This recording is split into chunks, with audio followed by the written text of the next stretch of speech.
Hi, my name is Elsa Garrison. I'm a staff photographer with Getty Images. I'm based here in New York. I shoot primarily sports.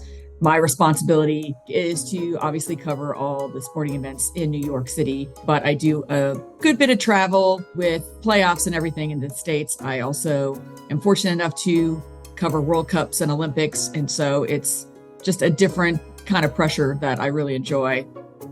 My journey in photography started in ninth grade. I took a photography class.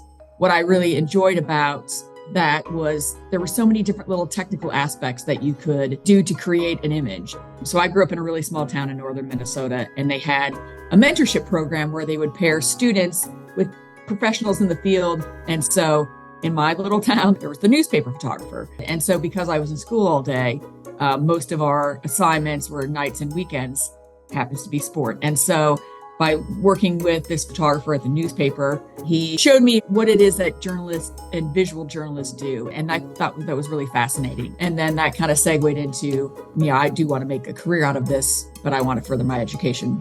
So I attended the University of Missouri. I got a journalism degree.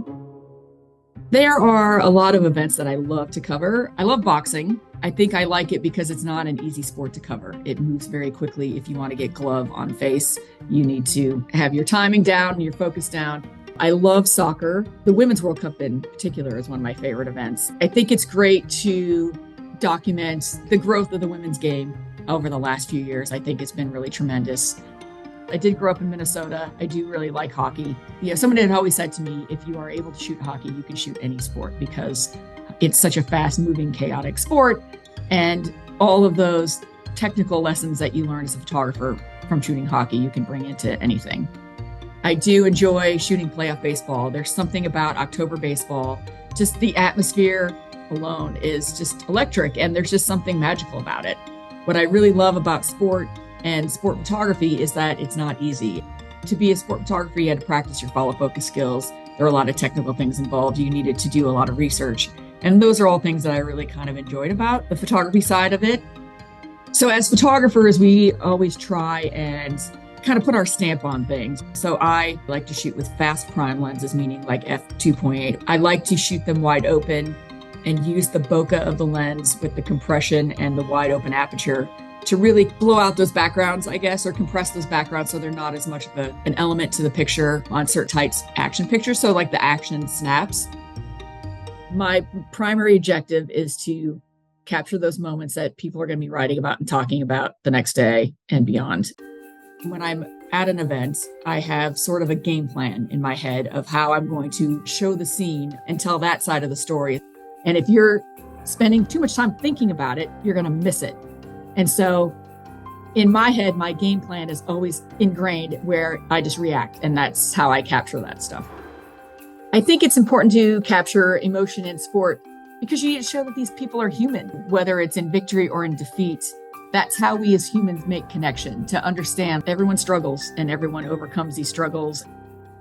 So earlier in my career, I was in Chicago. It was Cubs Marlins. It was the NLCS, and it was just kind of a routine foul ball in a way. And I always follow the ball because you never know if it's going to be a home run, or if the outfielder's going to jump over the wall. You never know. And so I just followed it. Playoffs, you follow everything. And sure enough, what is crazy to me was like, you're in a ballpark full of photographers, and there's probably only 3 of us that shot it. The Steve Bartman Moises Alou photo gave me a purpose, and it gave me a direction in my career that when I was just starting out, what is it that I can do? What can I bring to the table? Well, that's it, defining moments.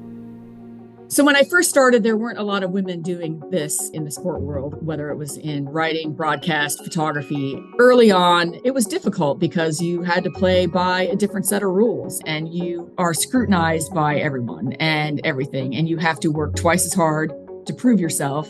And I felt that I've had to prove myself over and over and over and over again. And that is very exhausting. And what has changed is there are more of us here. And I think that's wonderful. I think it's great that our visions and our voices and our ability to cover sport is celebrated.